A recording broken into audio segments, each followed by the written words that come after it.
Now, if you don't know how to measure out 100 feet, then you can use the distance between two utility poles as a measurement. That's because the distance between two poles is about 100 feet. In addition to scanning your driver's license or your car's VIN number, the device also allows deputies to take pictures. Mark G. Smith had recently been promoted as sergeant here at the Columbia County Sheriff's Office, but because of the sensitivity of this case, his employment here has been terminated. Now both deputies face the possibility of never working as law enforcement again. Hard for Reverend Bradford to lock the doors on Sunday mornings, but what you will see in the near future. Welcome to Lewis Memorial. Our greeters. A registered sex offender lives in this home, less than 200 feet from this bus stop on Dennis Road and Parker Street. Now neighbors say that Dennis Road can be busy in the morning, and while the registered sex offender is within eyeshot of the students at the bus stop. 5 months into her pregnancy, Christine Perez and her husband Miguel received some devastating news. It was a race between what was going to grow the fastest, either the cancer or the baby. We were told that by a lot of doctors that the best thing for us to do was to terminate the pregnancy. With Christine's cervical cancer in danger of touching the womb, the Perezes decided to have doctors deliver the baby, only 20 weeks into the pregnancy. What the experts told us, we put all our faith in God, and this is what happens. He weighed 3.8 pounds when he was born. I believe it's a miracle. That miracle is named Xavier, and he's now 4 years old. Hi, Mr. Mac. Have one bucket, please? Yeah, sure. Little Xavier is kind of a big deal at local golf courses. Thank you. All right.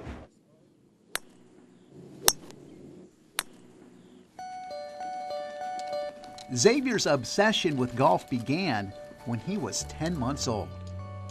The minute he got out that bouncer, took his first step, he went straight to a golf iron, and he started acting like he was swinging it. This Xavier kid, he's pretty good. Just ask him. They said I'm the best golfer in the woods. And when Xavier competes in tournaments, it's always against kids who are 2 or 3 years older, but he usually wins. Xavier, how many medals have you won? I got 7. You have 7 medals? Yeah. How many medals and trophies do you want to win? I won over 100 trophies. Tighten up your grip. Beautiful. Down the line. For Miguel and Christine, every second with Xavier is cherished. 4 years ago, a moment like this on the golf course with their son was never promised, but they never gave up hope. It was some divine intervention. We stuck to our faith, we stuck to our beliefs. We couldn't imagine what it would be like if we didn't have him. A loaded .22 caliber revolver was found in this Goodwill store behind me, and thankfully everyone is safe. Right now, the president of Augusta Pride is speaking to the group. I spoke with her earlier, and she says this is what today is about the folks that you're seeing on your screen right now. I'm seeing people holding hands, crying, flying flags that say peace. Right now, the campus is still booming with people. You can see, take a look right down Oak Street where we are set up. You can see students walking around. They have been on lockdown, secluded in. But it's been a rough day. They've been out here all day.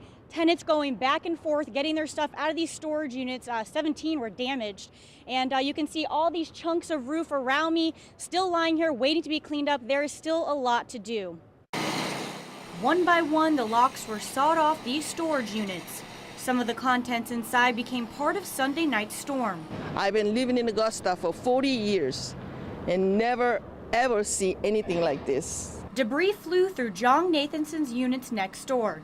Aluminum panels like that's all over this parking lot, hanging on the telephone wire and hit that building right there. The winds from the microburst came in so strong it tore down this entire wall, exposing all these units and destroying much of the belongings stored inside. The roofs wound up coming over and bounced over on our building, and some of them landed on the power lines. Rick Mann, owner of Frame It Now, stood with Georgia Power workers for hours to get the power back up and running on Monday. And I was really surprised that I didn't have any damage at all inside.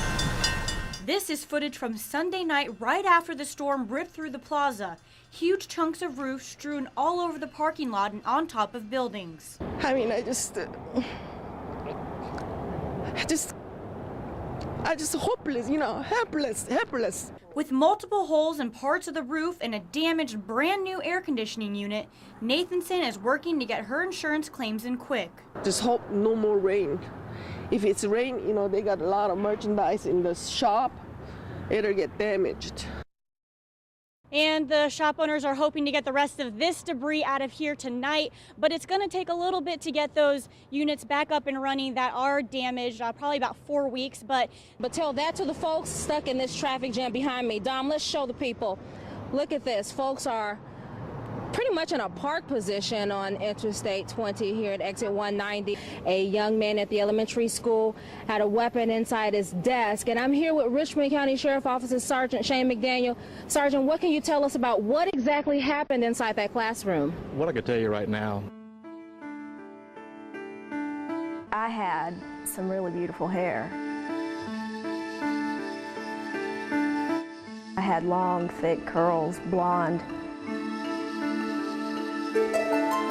It was, you know, one of my features, that I was known by, and that I lost that.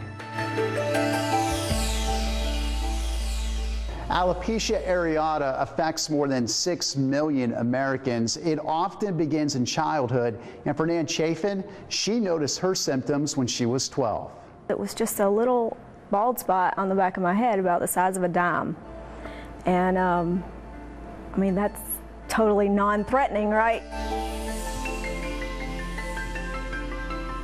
I really didn't get it until it started heading forward and all of this started coming out, and I had to get special permission to wear hats to school, and kids noticed that, you know. For this beautiful teenage girl so full of life, it was a devastating diagnosis. Depression is a dark, dark thing. Once you have been there, there is nothing like that one place. For nearly 6 years, Nan wore wigs and hairpieces. She could hide her secret, but all along felt like she was living a lie. Then one day, in church, she threw her wig to the ground. It was a big choice even in whether or not to wear the wigs, because I realized whoever I met and fell in love with, at some point I was going to have to share this secret with them. And that was terrifying. 12 years after shedding her wigs for good, Nan found her man. Literally, I prayed for the Lord to send me a considerate man. He is so considerate and so sweet. He just takes care of me.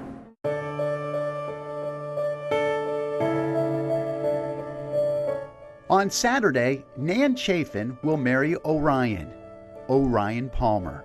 To say this marriage was written in the stars would be an understatement. Her beautiful face, I mean, that's what draws me in. You know, her smile, the way she looks at me, the way she treats me. I've never, ever thought, you know, my fiance needs hair. I mean, it's never a thought that's crossed my mind at any point in time. I've never wished for my girlfriend to have hair. I have a double standard. I really do, because I absolutely love his hair, and he knows that I like it long, and yeah, he's not allowed to cut it very short. He has to keep it at least shoulder, chin. I really like it. It's just, yeah. She's everything to me. She's quite literally almost a definition of what I wanted my world to be about.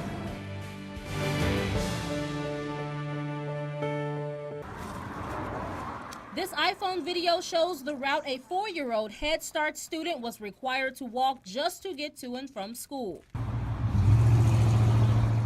Lakeisha Wimberly tells us she thinks this trek is not safe. Afraid that one of us might get hit because there's no sidewalk. You're looking at Richmond Hill Road from a camera on the hood of our news vehicle. It's full of curves, has a small easement, and many times vehicles are forced to move into oncoming traffic just to avoid walkers who have no sidewalks to get to their destination. Wimberly wants the bus stop, which has since been moved to a longer distance up the curvy road, closer to her doorstep.